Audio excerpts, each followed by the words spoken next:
Este es el resumen de las columnas político-financieras de este viernes 24 de octubre de 2014. Bajo reserva en el Universal. El dueño de Oceanografía y presunto autor de uno de los fraudes más cuantiosos a Banamex, que ha trasquilado a importantes directivos de la institución, pasó su primera noche y día en una celda del área de ingresos del reclusorio sur del Distrito Federal. Agentes federales ingresaron a Amado Yáñez Osuna la tarde del miércoles a la prisión ubicada en la zona sur de la Ciudad de México, bajo la acusación de delitos financieros, sin derecho a fianza. El empresario de Campeche estuvo tranquilo y recibió en el transcurso del día a su esposa Verónica Perla González, a su cuñada Rocío González Gutiérrez y a su padre Amado Yáñez Correa, nos informan. Las autoridades capitalinas tienen de nueva cuenta a otro huésped incómodo, y hasta la pregunta de ¿por qué no lo llevaron a un penal federal? Se ha vuelto recurrente, nos comentan. El momento de la verdad llegó para los aspirantes a presidir la Comisión Nacional de los Derechos Humanos. A partir del próximo miércoles, uno a uno tendrán que pasar examen ante comisiones de Derechos Humanos y de Justicia del Senado, que presiden la perredista Angélica de la Peña y el panista Roberto Gil. Ambas comisiones iniciarán el análisis de los expedientes recibidos y determinarán quiénes cumplen con los requisitos solicitados en la convocatoria. Los que pasen a la segunda ronda tendrán una cita para entregar sus proyectos. En esta elección, las organizaciones no gubernamentales podrán hablar de su visión de la Comisión Nacional de los Derechos Humanos. Hermanados y en la nueva etapa de las relaciones bilaterales, los gobiernos del presidente Enrique Peña Nieto y Raúl Castro ponen este viernes sobre la mesa un esfuerzo conjunto en la lucha contra el ébola en África, de la mano de la Organización Mundial de la Salud. La parte mexicana, nos explican, contribuye con una donación de $1 millón y la cubana con el envío de una veintena de médicos altamente especializados a países africanos. México y La Habana van más allá de recursos retóricos y asumen un papel proactivo, nos comentan. Y donde está subiendo la temperatura es en el estado de Sonora, donde los priistas sienten que tienen la gubernatura en el bolsillo. Claro, si no se lastiman entre ellos mismos. Los tres precandidatos más fuertes del tricolor son 2 senadores, Ernesto Gándara y Claudia Pavlovich, que vienen con los padrinazgos de Emilio Gamboa y Manlio Fabio Beltrones, y un caballo negro en la figura del diputado federal y exalcalde de Guaymas, Antonio Astiazarán, que trae tras de sí a Miguel Ángel Osorio Chong, jefe de gobernación. Saldrá palomeado, nos dicen, no solo quien tenga mejores números, sino que también contará que el elegido no polarice y tenga experiencia administrativa. Templo Mayor de Fray Bartolomé, en Reforma. ¿Quién tumbó al gobernador? Fuente Ovejuna, señor. Dirán lo que quieran, pero la salida de Ángel Aguirre Rivero se debió en muy buena medida a la presión de la sociedad civil, a la indignación que mostraron miles de personas en todo el país, en todas las redes sociales, ante la desgracia en Iguala. El otro brazo de la pinza fue el gobierno federal. Se sabe que en Los Pinos caló hondo el problema de imagen internacional en que se convirtió así de golpe la tragedia de los normalistas. De ahí que a Miguel Ángel Osorio Chong le encargaron volverse a remangar la camisa y hacer los amarres o los aprietes necesarios para convencer al gobernador de dejar el cargo. Porque estaba claro que del lado de los perredistas no había ni tantita sensibilidad sobre lo delicado del caso. Menos mal que Carlos Navarrete aprovechó la oportunidad para empujar también una salida. Ya se fue Ángel Aguirre. ¿Y ahora qué sigue? Su caída no hace justicia a las víctimas y difícilmente apagará del todo las protestas. A ver ahora qué conejo saca de la chistera el gobierno federal. Donde no han acabado las preocupaciones es en el PRD, pues resulta que las autoridades tienen la lupa puesta sobre el asunto que atañe a Jesús Zambrano. Resulta que el exdirigente nacional perredista se reunió el lunes 29 de septiembre con el hoy prófugo alcalde de Iguala, José Luis Abarca, quien habría pedido protección a Zambrano, de acuerdo con lo que se les informó a los legisladores de ese partido. De hecho, hay indicios de que autoridades estatales ayudaron a Abarca a huir, y que su primer refugio fue Morelos. A esto se suma el hecho de que varios fundadores del PRD se reunirán este fin de semana para analizar la conveniencia de que la tribu de los Chuchos, la corriente Nueva Izquierda, rinda cuentas de la crisis a la que ha llevado al partido. En medio de la rebambaramba guerrerense, pasó casi desapercibida la destitución de Rodrigo Archundia como responsable de la Subprocuraduría contra el Crimen Organizado. Quienes conocen las entrañas de la PGR relatan que el funcionario ya traía varios tropiezos en su cuenta, y que el último fue que, viendo que el horno no estaba para cupcakes, se negó a recibir al sacerdote Alejandro Solalinde. Vaya pachangón el que se organizó anoche para festejar su cumpleaños Benito Neme. Quienes lo vieron cuentan que el director de Capufe escuchó las mañanitas de parte de sus 100 invitados, ni más ni menos que en el muy exclusivo Nobu. Ojalá que el funcionario se haya acordado de pedir cuentas separadas, pues de lo contrario le habrá salido carísimo el festejo. Trascendió en Milenio Diario. Que el gobernador con licencia, Ángel Aguirre, se adelantó al CEN del PRD porque en la reunión que los líderes tuvieron por la tarde salieron chispas y ello los retrasó. El dirigente de ese partido, Carlos Navarrete, tenía proyectado anunciar que el partido solicitaba al mandatario separarse del cargo, pero René Bejarano se entercó en la necesidad de pedir cabezas de autoridades federales. Que en el Congreso hay quienes dicen que lo peor está por venir, pues corre el chisme de que la Fiscalía de Guerrero manipuló las muestras de ADN y alteró las evidencias en las primeras fosas. Eso habría llevado al ombudsman Raúl Plasencia a decir que se habría roto la cadena de custodia, y por ello los peritos argentinos y la propia PGR han retrasado sus informes. Que, por cierto, al concluir el registro de aspirantes de la Comisión Nacional de Derechos Humanos, sobresalen los nombres de Raúl Plasencia y Luis Raúl González Pérez, quienes integraron hace 5 años la terna de la que el Senado escogió al actual ombudsman. A diferencia de lo ocurrido entonces, el abogado general de la UNAM está entre los favoritos para suceder a Plasencia. Que el Parlamento Europeo tomó una decisión salomónica sobre el caso Ayotzinapa, pues no aprobó una condena al gobierno mexicano como buscaban los verdes, sino a las inaceptables desapariciones forzosas y crímenes en Iguala, y reconoció los esfuerzos de las autoridades federales para combatir al crimen organizado. Eso comentó la eurodiputada española Teresa Jiménez, coautora de la resolución.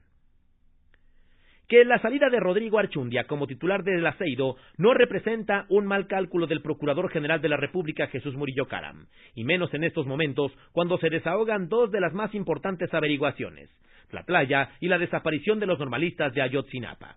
El nuevo reto de Archundia es tener listas las nuevas fiscalías que regirán en el país, una vez que entre en operación la Fiscalía General de la República, la cual se prevé entrará en funciones en diciembre próximo. Los tiempos dependerán del Congreso de la Unión.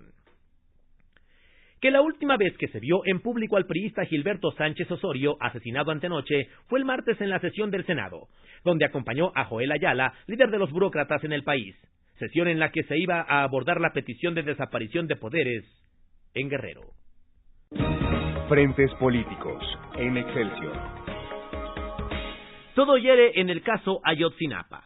El que desde el exterior México se vea como el país que mata a sus estudiantes y cuyos ciudadanos no hace nada, o la nación donde se atenta contra los derechos humanos y la moral, están a la baja. El Parlamento Europeo sí lo nota. Adoptó una resolución en la que comparte con el gobierno mexicano la condena por los asesinatos en Iguala Guerrero, y llamó a la Unión Europea a reforzar su cooperación con México en derechos humanos. Los 28 Estados miembros y sus instituciones proveerán su apoyo a México. No cabe duda, la salvajada que se le ocurrió a José Luis Abarca, el edil en fuga, es colosal. Que así sea su castigo. Se cumple un mes de la desaparición de 43 normalistas y la muerte de 6 personas, y el tema de Iguala solo se magnifica. En la nueva torre de hospitalización del Instituto Nacional de Cancerología, el presidente Enrique Peña Nieto, en el Día del Médico, afirmó que está pendiente del avance en las investigaciones para atender esta consternación que hay en la sociedad mexicana. Reconoció a las miles de personas que han unido su voz y expresado su sentir. Confió en la pronta aparición de los estudiantes y sobre todo en la aprehensión de los responsables. Es cuestión de tiempo. Tanta impunidad lastima. Los siguientes datos aterrizan un poco de qué hablamos cuando se coloca a la persona inadecuada en un cargo público, como el del presidente municipal de Iguala. Este año el municipio recibió 81 millones de pesos para seguridad pública, de los cuales gastó 30,900 pesos para capacitar a sus 298 policías. En 2013, José Luis Abarca, su edil, gastó 550,000 pesos en capacitación policíaca. El resultado, policías municipales dispararon contra un camión con estudiantes. 6 personas murieron y se llevaron a 43 normalistas que nadie ha vuelto a ver. Más de la mitad del presupuesto de seguridad se fue a sueldos. Y todo fue para matar. Contagiados de abuso de poder, a los policías de Guanajuato se les pasó la mano y acabaron a puñetazos con la vida de un estudiante de Guadalajara detenido en el Festival Internacional Cervantino. Da pena el gobierno solapador de Miguel Márquez. Ricardo Esparza Villegas, de 23 años, era alumno de la carrera de Ingeniería en Mecatrónica. Se lo llevaron a la comandancia y una vez muerto lo lanzaron al callejón Peña Grande, el cuerpo lleno de golpes e infamias, como que quiso robar una casa. Márquez, el gobernador, debe dar la cara y no encubrir a policías asesinos. ¿Dónde quedaron los principios del panismo? Rozones en el periódico La Razón. Vaya reunión que se dio en la Cancillería. Representantes de empresas de 10 países de América Latina acudieron al foro Procura de Compañías Petroleras que organizó la Dirección Corporativa de Procura y Abastecimiento de Pemex, encabezada por Arturo Enríquez Autrey. Ahí estuvieron el titular de Pemex, Emilio Lozoya, el secretario de Economía, Ildefonso Guajardo, y la ministra de Industria de Argentina, Débora Giorgi. Con aplausos y ovaciones recibieron ayer el nombramiento que hizo el presidente Enrique Peña de Manuel Mondragón como nuevo titular de la Comisión Nacional contra las Adicciones. El mandatario lo hizo público durante la celebración del Día del Médico al inaugurar la nueva torre de cancerología. Al quedar su movimiento progresista en el sótano de las elecciones del Consejo Nacional del PRD, Marcelo Ebrard sigue perdiendo fuerza. Ahora el delegado en Iztapalapa, Jesús Valencia, quien fuera su fiel escudero, lo abandonó para sumarse a las filas de Alternativa Democrática Nacional, la segunda fuerza de ese partido. De hecho, se fue con todo su equipo y afirmó que es la decisión correcta. Capitanes en el periódico Reforma. Como usted recordará, hace un par de semanas la Procuraduría General de la República, que comanda Jesús Murillo Caram, inició una investigación en contra de Banamex, que capitanea Manuel Medina Mora, por haber creado de manera ilegal una empresa de seguridad y el uso indebido de telecomunicaciones. Bueno, le comentamos que Michael Corbat, el presidente de Citigroup, matriz de Banamex en México, tomó directamente al toro por los cuernos para salir a flote de este problema. ¿Cómo?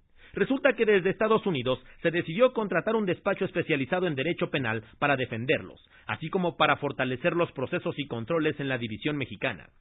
No se lo cuenta a nadie, pero nos dicen que el despacho Requena Abogados, que capitanea Carlos Requena, fue el elegido para encabezar a todo el cuerpo legal que se contrató expresamente no solo para salir de este lío, sino para reforzar los mecanismos de control en Banamex. El equipo ha empezado ya a tomar las riendas de este caso que se detectó Citigroup en julio mediante una investigación independiente a una empresa propiedad de Banamex que provee servicios de seguridad, la cual fue formada en 1994 para proteger a miembros del Consejo de Administración y a sus familias. La investigación incluyó entrevistas a profundidad, una exhaustiva revisión de documentos y archivos físicos y electrónicos y el análisis pericial de discos duros de computadoras y otros medios electrónicos. Y como lo leyó en este diario, todo apunta a que las pesquisas de la PGR han hallado que en las tareas que Corbat cuestiona puede estar implicado un ex subprocurador de esa dependencia en los años 90, Federico Ponce Rojas. Empresa de Alberto Barranco, en el Universal. En afán de pelear los contratos para explotación de petróleo a las firmas extranjeras, a veces en alianza con petróleos mexicanos, el Grupo Alfa de Monterrey se está reforzando. El conglomerado prepara una oferta para adquirir el 100% de la compañía petrolera colombiana Pacific Rubiales Energy Corp., de la que tiene el 19%. Alfa está preparando una oferta accionaria primero para engordar su capital de cara a la llamada Ronda 1, en que se subastarán campos petroleros que desdeñó Pemex. En paralelo, buscará alianzas con la empresa productiva del Estado en los campos que mantuvo vía la Ronda 0. Nombres, nombres y nombres de Alberto Aguilar en el Universal. Tras la entrega de sus resultados ayer, Banorte, que dirige Alejandro Valenzuela, aún tiene confianza de poder mejorar el ritmo crediticio al cierre del año. Hasta septiembre el avance es de 7.5%, menor a lo esperado. También 2015 tendría que ser mejor. Como parte de sus planes estará expandir ICSE a más entidades del país. En definitiva, ese banco se mantendrá por separado, dado que va a clientela diferente. Coordenadas de Enrique Quintana en El Financiero. Tras la crisis política que se presentó en el país, luego de los terribles acontecimientos de Iguala a finales del mes pasado, pareciera que finalmente empiezan a perfilarse algunas señales que nos hacen pensar en que pudiera avanzarse en la indispensable tarea de hacer prevalecer el Estado de Derecho. Los hechos trascienden el caso de Iguala y envían el mensaje de que asegurar el cumplimiento de la ley puede empezar a convertirse en una prioridad fundamental del Estado. La salida de Ángel Aguirre del gobierno de Guerrero es apenas un primer paso, pero sin el cual difícilmente se iban a dar otros. Como se explicó abundantemente en días pasados, la presencia de Aguirre restaba toda credibilidad a cualquier investigación de responsabilidades de los hechos de Iguala. Aunque ayer corrieron versiones de una presunta aprehensión de José Luis Abarca, exalcalde de Iguala, y su esposa, hasta este momento no hay nada firme al respecto. Pero sin duda es algo que va a ocurrir pronto. Evidentemente falta lo principal, que es localizar a los normalistas desaparecidos. El observador de Samuel García en el periódico 24 Horas. Hay una realidad que algunos empresarios y editores de diarios no han querido aceptar, que para los millones de interesados en obtener información cotidiana en todo el mundo, cada vez son menos importantes los cabezales de los diarios y de las organizaciones de noticias. Ahora especialmente la población más joven, menor de 35 años, está consumiendo información de un gran número de fuentes que incluyen buscadores, agregadores de noticias, redes sociales, blogs, RSS, etc., sin distinguir inicialmente cuál es la fuente primaria de la información. De acuerdo con los más recientes estudios de consumo de información, una gran parte de estos consumidores simplemente leen la información que reciben o encuentran sin distinguir cabezal o marca de alguna organización informativa en particular. De hecho, entre 40% y 50% de los estadounidenses que buscan información lo hace en los agregadores, buscadores o redes sociales. Y esta tendencia se ha incrementado aceleradamente en los últimos años, particularmente con un mayor uso de los smartphones y de las tabletas. Jaque Mate, de Sergio Sarmiento en Reforma. Un grupo de unos 50 estudiantes, algunos de ellos encapuchados, bloqueó ayer durante más de 2 horas la avenida de los Insurgentes en la Ciudad de México, a la altura de Ciudad Universitaria. El bloqueo estaba pensado para causar el mayor daño posible a cientos de miles de ciudadanos. Era temprano en la mañana, la hora de mayor tránsito, y el bloqueo no solo detuvo la circulación en los carriles centrales, sino también en el Metrobús. Los automovilistas escapaban por donde podían. Los pasajeros del Metrobús, que no tenían otra opción de transporte, ya que el gobierno la ha prohibido para garantizar el monopolio de ese sistema, se bajaban de los autobuses articulados y recorrían apresurados y jadeantes una distancia de más de 2 kilómetros con la angustia reflejada en el rostro. Hemos visto en las últimas semanas un recrudecimiento de los bloqueos y las acciones de violencia y vandalismo de distintos grupos de manifestantes. Ante los hechos de Ayotzinapa, ninguna autoridad se atreve ya a hacer nada. Si acaso la policía realiza cortes a la circulación para evitar que los manifestantes sean agredidos por los afectados. Hemos regresado a la ley de la selva, a la ley del más abusivo. Astillero de Julio Hernández en La Jornada.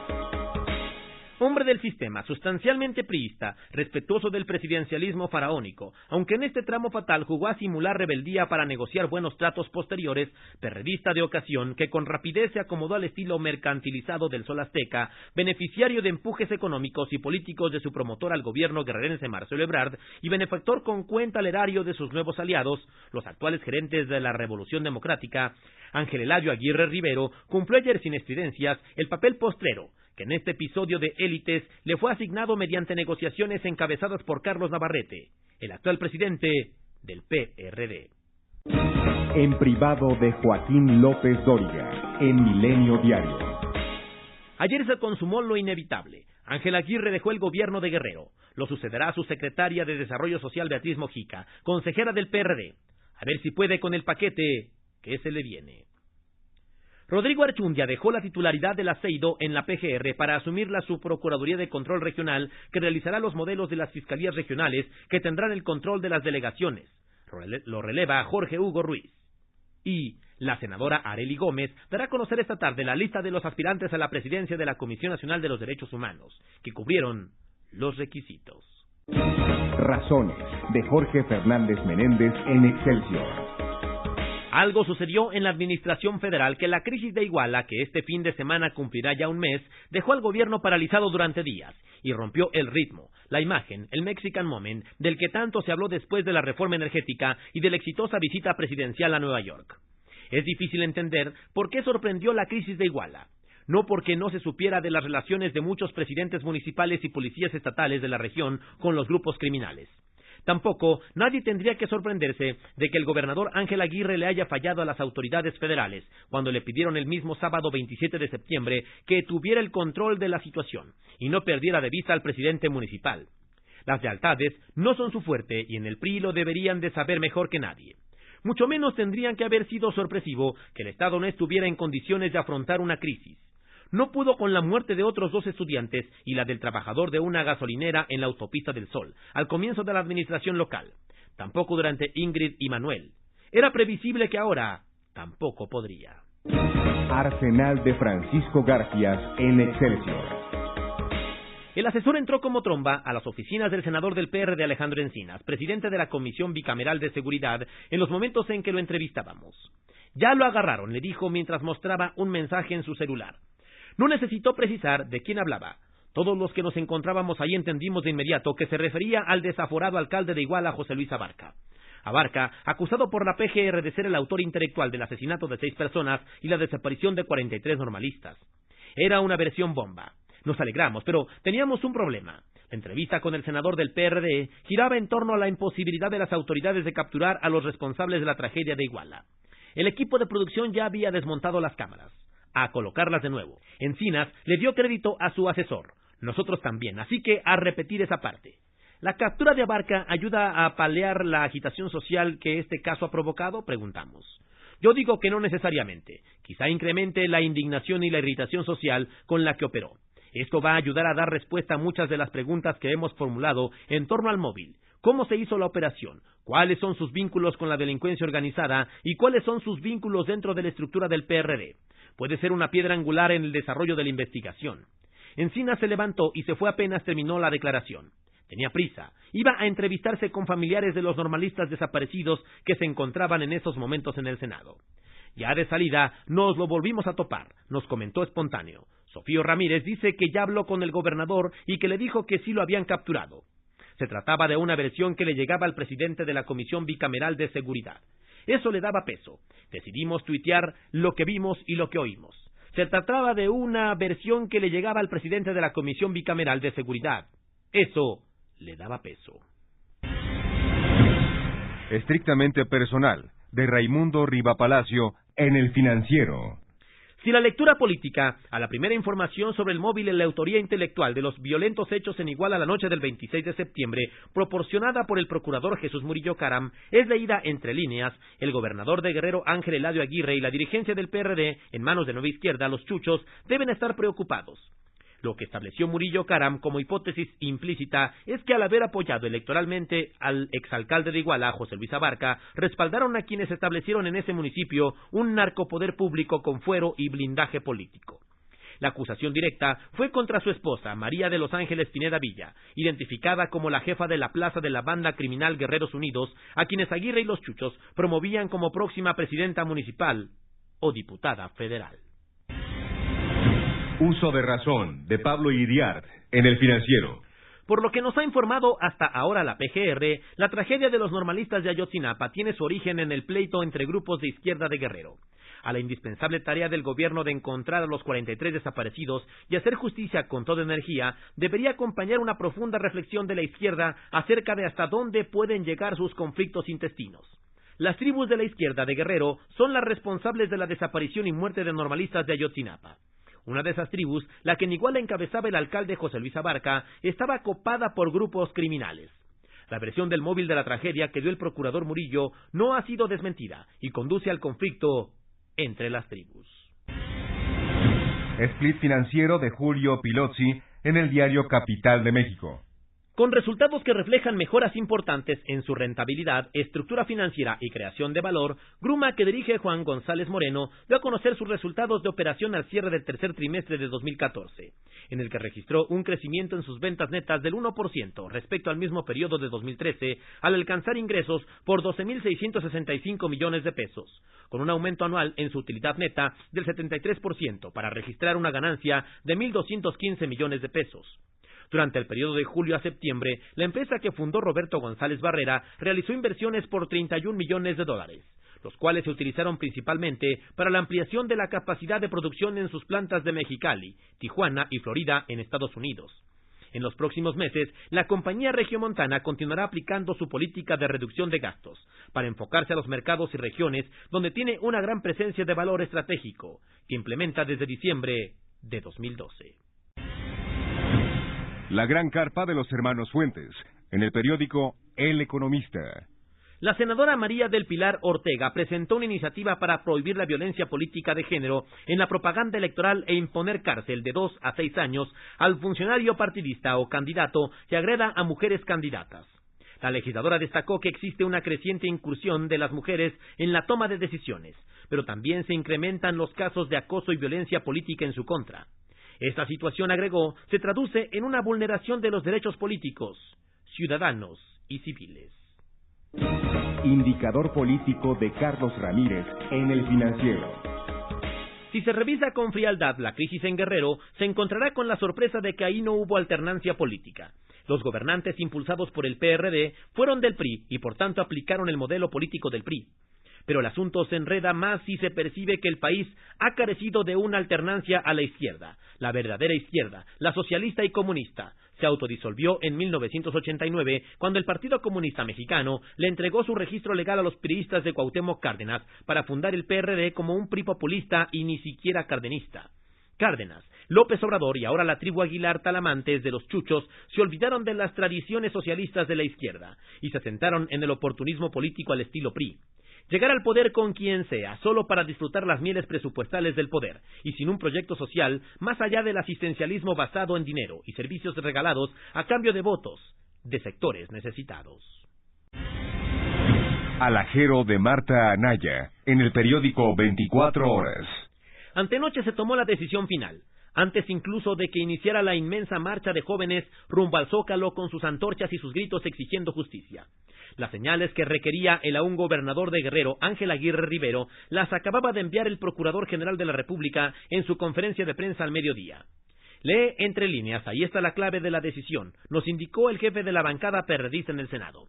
De ahí, entre los más importantes estaba ya la imputación a José Luis Abarca, presidente municipal de Iguala, y a su esposa, de la autoría intelectual de los sucesos ocurridos la noche del 26 de septiembre y la razón por la que sucedieron. Con ello, Jesús Murillo Caram enfilaba ya de manera más clara hacia dónde iba la investigación. Y en ese marco, Ángel Aguirre Rivero podría sentirse tranquilo. No lo culparían, no lo acusarían de asesino, ni irían tras él. La investigación del gobierno federal iría a fondo. Sí, en este caso no hay espacio para la impunidad, diría Barbosa, pero tampoco se llevaría entre las patas a otros por mera venganza política. De ello conversarían largamente Carlos Navarrete y Aguirre antenoche, porque la negociación con el gobierno federal había llegado ya a su punto final. O se va, o vamos por él. Fue el ultimátum. Redes de poder, en Reporte Índigo. Aunque habrá quienes no estén de acuerdo, se hacía necesario que el presidente Enrique Peña Nieto condenara la violencia con la que se manifestaron algunas personas en Iguala al incendiar el Palacio Municipal. Es lógico que la indignación de la gente se exprese en manifestaciones de protesta, pero es inaceptable que las protestas se conviertan en actitudes violentas en contra de las personas o de las instituciones del gobierno. Por cierto que los que fueron el martes a la gran manifestación del Distrito Federal pudieron atestiguar que los manifestantes siempre mantuvieron una actitud pacífica, a pesar de que no había policías. Hasta aquí este resumen de las columnas político-financieras que corresponde a este viernes 24 de octubre de 2014.